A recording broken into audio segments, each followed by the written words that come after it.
τηλεφωνική μας γραμμή προκειμένου να μας δώσει αυτό το κλίμα που επικρατεί προεκλογικά και στην περιοχή μας, στην περιοχή της Φθιώτιδας, από έναν υποψήφιο βουλευτή με τον ΣΥΡΙΖΑ, έναν νέο άνθρωπο, για πρώτη φορά υποψήφιο, τον Σταύρο Κολιοφούτη, τον οποίο και καλημερίζουμε. Κύριε Κολιοφούτη, καλημέρα σας. Καλημέρα σας. Μόλις πριν λίγο αναφερόμασταν σε αυτή την επίθεση που δέχτηκε λεκτική κυρίως η Άννα Διαμαντοπούλου στην Αθήνα, αλλά και σαν συνέχεια των προηγουμένων επιθέσεων που δέχτηκαν στελέχη του Πασόκ κυρίως. Και αναφερόμαστε βεβαίως στον Πέτρο Ευθυμίου και τα επεισόδια του Σαββάτου στο Μαρούσι από μέλη της Χρυσής Αυγής. Εδώ τα πράγματα πώς είναι, κύριε Κολιοφούτη, στη Φθιώτιδα? Στη Φθιώτιδα, πόσο έχω γνώση, δεν υπάρχει τόση ένταση στην προεκλογική περίοδο. Έτσι αλλιώς από ό,τι φαίνεται στην αρχή είναι πιο ήρεμο το κλίμα. Υπάρχει πιο πολύ προβληματισμός, αλλά όχι τόσο μεγάλη ένταση, με συγχωρείτε. Μάλιστα. Είστε για πρώτη φορά υποψήφιος σε ψηφοδέλτια, όχι μόνο του ΣΥΡΙΖΑ, γενικότερα όμως, σε μια πολύ κρίσιμη περίοδο. Πώς την πήρατε αυτή την απόφαση? Πραγματικά είναι μια κρίσιμη Λίγο πιο περίοδος. κοντά στο μικρόφωνο σας μόνο, γιατί δεν σας ακούμε. Ναι, συγγνώμη. Πραγματικά είναι κρίσιμη περίοδος. Κοιτάξτε, όπως ξέρετε είμαι αρκετά νέος, είμαι 26 ετών. Δεν ήταν κάτι τελείως ξαφνικό για μένα, με την έννοια ότι δραστηριοποιούμε ενεργά εδώ και αρκετά χρόνια. Μέσω ποιας ομάδας? Μέσω του ΣΥΡΙΖΑ, όπως σας είπα. Από ποια συνιστόσα προέρχεστε? Είμαι από την Κομμουνιστική Οργάνωση Ελλάδας. Μάλιστα. Συμμετείχα ενεργά από τα φοιτητικά μου χρόνια στις κινητοποίησεις για την παιδεία και το άρθρο 16 και από τότε συνεχώς και ανελιπώς είμαι παρόν σε οποιαδήποτε κινητοποίηση και αγώνα του λαού μας. Τι σπουδές έχετε κάνει, κύριε Κολιοφούτη? Έχω τελειώσει βιολογία στα Γιάννενα. Μάλιστα. Και εργαζόμενος? Ναι, είμαι από τους λίγους τυχερούς το τελευταίο διάστημα. Ναι, είμαι από τους λίγους τυχερούς. Εργάζεστε εδώ στη Φθιώτιδα? Όχι, κατηγορώ και εργάζομαι στη Τραγάνα Λοκρίδας. Είμαι ηχθειολόγος. Μάλιστα. Ήσασταν τυχερός λοιπόν, είστε τυχερός σε αυτή την τρέχουσα οικονομική συγκυρία. Ναι, αυτό. Όλοι κάνουμε αυτόν τον σταυρό. Και επιλέξατε λοιπόν τον ΣΥΡΙΖΑ, ο οποίος, να πούμε ότι αυτός ο κοινωνικός αποκλεισμός που είχε εξαγγείλει το προηγούμενο διάστημα για όλους τους πολιτικούς στην περιοχή μας, ίσχυσε ποτέ, κύριε Κολιοφούτη? Κοιτάξτε, αυτή η ερώτηση δεν νομίζω ότι πρέπει να απευθυνθεί στο ΣΥΡΙΖΑ, μιας και η πρωτοβουλία που πάρθηκε ήταν από κοινωνικές οργανώσεις και πολιτικές οργανώσεις ευρύτερα. Από ό,τι γνωρίζω ήταν μια πρωτοβουλία από τις συλλογικότητες Λαμίας, δεν ήταν από κάποιον πολιτικό φορέα συγκεκριμένο. Τώρα, αν ίσχυσε στην πράξη, δεν μπορώ να γνωρίζω και να σας πω. Ο συμβολισμός του όμως ήταν κάτι πολύ δυνατό και θεωρώ ότι έστω και σαν σκέψη, έστω και σαν συνείδηση, πιστεύω ότι επηρέασε αρκετό κόσμο. Υπέρ κατά αυτής της πρωτοβουλίας? Υπέρ της πρωτοβουλίας. Νομίζω ότι ο κόσμος δηλώνει αυτή τη σκέψη της απομόνωσης. Τώρα δεν χρειάζεται σόν και καλά να είναι κάπως έντονος ή επιθετικός. Θα μπορούσε πολύ απλά να είναι και μια απλή αδιαφορία. Εγώ το έχω δει και με τα μάτια μου αυτό. Και η δύναμη της ψήφου από την άλλη, όταν απορρίπτει κάποιον και την πολιτική του. Αυτή η απόρριψη και αυτή η οργή για το πώς φτάσαμε ως εδώ, για τους ανθρώπους που ήταν υπεύθυνοι και φυσικά, αλλά κυρίως περισσότερο πολιτικά για το πώς φτάσαμε ως εδώ, πρέπει να εκφραστεί στην κάλπη, αυτό να λέγεται. Μπράβο. Εσείς τι διεκδικείτε, κύριε Κολιοφούτη, υποθέτω για την περιοχή της Φθιώτιδας, μέσω αυτού του ψηφοδελτίου? Τι αναζητάτε? Τι διεκδικείτε μέσω αυτής της συμμετοχής σας στις εκλογές του 2012, μέσα από το ψηφοδέλτιο του ΣΥΡΙΖΑ, για το καλό του τόπου εννοείται? Κοιτάξτε, για το καλό του τόπου, για το καλό της γενιάς μου, για το καλό όλης της κοινωνίας βέβαια. Δεν νομίζω ότι πλέον μπαίνουν τόσο ζητήματα μόνο τοπικά ή ηλικιακά. Έχουμε φτάσει σε οριακά σημεία σαν ελληνική κοινωνία, έχουμε φτάσει σε οριακά σημεία και σαν χώρα, αν θέλετε να το πούμε καλύτερα. Άρα νομίζω ότι η τοποθέτηση και ενός νέου σε ένα ψηφοδέλτιο δεν είναι αυτό που μπορεί παλιότερα να λέγαμε, μια είτε διακοσμητική είτε μια τιμητική απλώς θέση. Θεωρώ ότι η νεολαία βιώνει ίσως πιο έντονα ακραίες καταστάσεις από ότι άλλες ηλικιακές ομάδες, αλλά πλέον ίσως και αυτοί οι διαχωρισμοί να μην υφίστανται. Είναι ενθαρρυντική. Παλιότερα, ξέρετε, μιλάγαμε περισσότερο για μια γενιά των 700 ευρώ ή 400 ευρώ, όπως νομίζω πλέον πρέπει να μιλάμε για κοινωνία των 400 ευρώ. Έχετε πολύ το δίκιο και η συμμετοχή σας στα ψηφοδέλτια αυτών των εκλογών είναι πολύ ενθαρρυντική όταν ακούμε, κύριε Κολιοφούτη, ότι υπάρχουν νέοι ηλικίας από 18 έως 25 ετών που στην πλειοψηφία τους έχουν ως δεύτερη επιλογή το κόμμα της Χρυσής Αυγής. Κοιτάξτε, αυτό το ακούω κι εγώ, ενώ από διάφορες αναλύσεις και λοιπά. Και έχουμε τέτοιους υποστηρικτές αυτής της τάσης και στην Φθιώτιδα. Είδαμε στο Δημοτικό Συμβούλιο. Το γνωρίζω, ναι. Αυτό είναι λυπηρό, γιατί δυστυχώς αποδεικνύει ουσιαστικά ότι υπάρχει μια τάση και μια λογική της εύκολης λύσης, ενώ δηλαδή λύσεις μία και έξω. Βέβαια, εντάξει, υπάρχει μια ανάλυση πιο πολυεπίπεδη για να ερμηνεύσει αυτό το φαινόμενο. Θα τη θέλαμε να την ακούσουμε από ένα νέο άνθρωπο.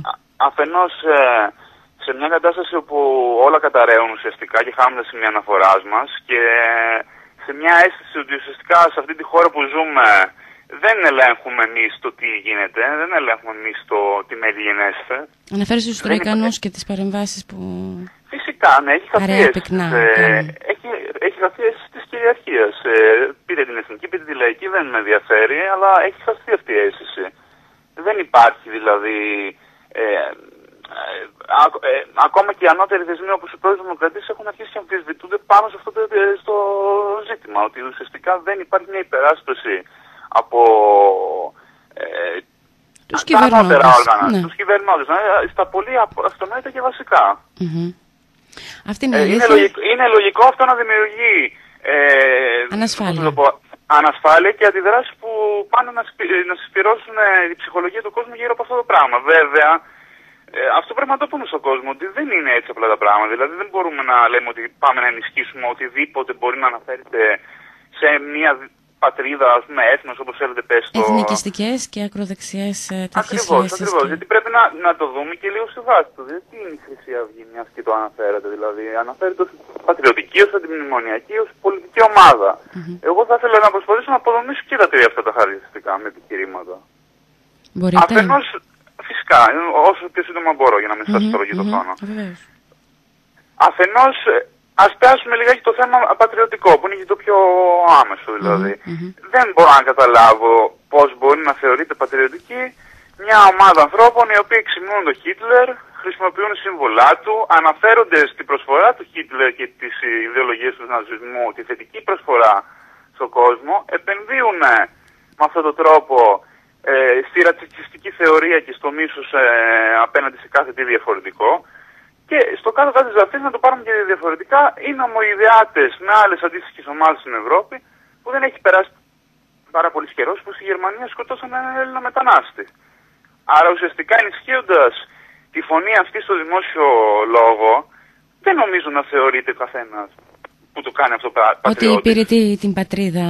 Φυσικά και όχι. Την έννοια της πατρίδας που σημαίνει την εκτίμηση, το θαυμασμό, την αγάπη προς την πατρίδα μας και την προσπάθεια να προοδεύσει, δεν νομίζω ότι το εξυπηρετεί αυτό το πράγμα. Αντιμνημονιακή δεν είναι. Ναι, ας πιάσουμε το αντιμνημονιακό. Πόσο αντιμνημονιακό μπορεί να είναι μια ομάδα ανθρώπων οι οποίοι σε ένα μεγάλο εργατικό αγώνα όπως αυτή της ελληνικής χαλιβουργίας που κρατάει ακόμα και τώρα, πάρα πολλούς μήνες δηλαδή, και ουσιαστικά το ζήτημα ποιο ήτανε, ότι να μην περάσουν οι απαιτήσεις των εργοδοτών της ελληνικής χαλιβουργίας για εκπεριτροπής εργασία, μείωση ωραρίου και πάρα πολύ μεγάλη μείωση μισθού. Κάτι το οποίο ουσιαστικά οδηγείται επιτελεσμένα και με βάση τις επιταγές του μνημονίου. Αν δεν κλείσει η χαλιβουργία, δεδομένης της ζημίας που έχει προκληθεί από αυτή τη δίμηνη κινητοποίηση. Δεν νομίζω ότι θα κλείσει. Υπάρχουν αρκετά κεφάλαια τα οποία κινούνται ήδη. Τέλος πάντων, δεν είναι αυτό το ζήτημα αυτή τη στιγμή. Θεωρώ ότι όλος ο κόσμος έδειξε τη στήριξή του και δείχνει ακόμα τη στήριξή του σε αυτόν τον αγώνα και την αλληλεγγύη του, γιατί είναι δίκαιος ο αγώνας. Θεωρώ ότι είναι λιγάκι, πρέπει να το έχουμε στο μυαλό μου πώς μπορεί να θεωρείται μια ομάδα αντιμνημονιακή όταν ουσιαστικά βγαίνει μια ανακοίνωσή της που αναγκάστηκε μετά βέβαια από την κατακραυγή να την αποσύρει και λέει ότι δεδομένων των συνθηκών αυτά που ζητάει η εργοδοσία της ελληνικής χαλιβουργίας είναι λογικά, πρέπει να γίνουν αποδεκτά από τους εργαζόμενους και φταίνουν όλοι οι συνδικαλιστές οι άλλοι που αντιδρούν με αυτό το πράγμα. Δεν είναι αντιμνημονιακή αυτή η ομάδα. Και το πιο σημαντικό για μένα, στο τρίτο το επίπεδο, δεν μπορεί να θεωρείται πολιτική μια ομάδα η οποία έχει συνδεθεί με χτυπήματα συνδικαλιστές, αριστερούς νεαρούς συνδικαλιστές. Μην ξεχνάμε τη μεγάλη υπόθεση του Κουσουρί, που ακόμα ο άνθρωπος τραβιέται με προβλήματα υγείας, και με το λεγόμενο περίανδρο, που ήταν αρχιστέλεχος της Χρυσής Αυγής, ο οποίος καταδικάστηκε για την επίθεση στον άνθρωπο αυτό. Μην ξεχνάμε πόσα βίντεο φωτογραφίες έχουν βρεθεί στο διαδίκτυο και όχι μόνο, που συνδέουν τη δράση παρακρατικών βασιστικών ομάδων Χρυσή Αυγή στη δράση και συνεργασία με περίεργες ομάδες της ελληνικής αστυνομίας. Δηλαδή υπάρχει μια λογική παρακράτηση, και να το βάλουμε και στο σήμερα ουσιαστικά. Υπάρχουν, νομίζω, 2 ή 3, αν δεν αυτοπατώμε, είμαι σίγουρος, για μια υποψηφιότητα στην Αθήνα της Χρυσής Αυγής, η οποία στη συγκεκριμένη γυναίκα εκκρεμεί ακόμα. Ναι, πρωτοστατούσε σε κάποιους αγώνες, όχι αγώνες, κινητοποίηση καθάριση στο Άγιο Παντελεήμωνα από τους μετανάστες. Πείτε μας όμως, κύριε. Ακόμα καταδίκη, αυτό θέλω να σας πω. Δηλαδή διεκδικεί τη βολευτική ασυλία για να μην καταδικαστεί αυτή η γυναίκα. Πείτε μας ποιο είναι για εσάς, γιατί τελειώνει και ο χρόνος μας, κύριε Κολιοφούτη, ποιο είναι το διακύβευμα για εσάς αυτές τις εκλογές, που με ή χωρίς τη συνένωση της αριστεράς, ο συνασπισμός και, ο ΣΥΡΙΖΑ διεκδικεί την θέση του στο Ελληνικό Κοινοβούλιο ενισχυμένη, και μάλιστα για την πρωτιά, γιατί ζάτε και ψήφο εξουσίας. Το επίδικο αυτές τις εκλογές θεωρώ ότι πρέπει να εκφραστεί αυτή η οργή του κόσμου, που δεν είναι οργή απλώς συναισθηματική. Θεωρώ ότι περιέχει και πολύ μεγάλες δόσεις λογικής. Και ο κόσμος δηλαδή, να καταδικάσει τα κόμματα αυτά που είναι υπεύθυνα για αυτή την κατάσταση που ζούμε και είχαν συμπράξει στο μαύρο μέτωπο της προηγούμενη περίοδου. Πρώτο αυτό. Είναι πάρα πολύ σημαντικό δηλαδή να εκφραστεί αυτή η οργή και να μην μπορέσουν όχι μόνο το 50% να μην πιάσουν από κοινού, αλλά ούτε καν την αυτοδυναμία των 151 εδρών. Εμείς βέβαια κρατάμε και την δήλωση του Αλέξη Τσίπρα ότι ο ΣΥΡΙΖΑ ζητά ψήφο εξουσίας και όχι απλά διαμαρτυρίας. Και σας ευχόμαστε καλή επιτυχία. Ευχαριστώ πάρα πολύ. Και θα έχουμε σίγουρα την ευκαιρία να τα ξαναπούμε μέσα στις επόμενες ημέρες. Καλημέρα σας και καλό αγώνα.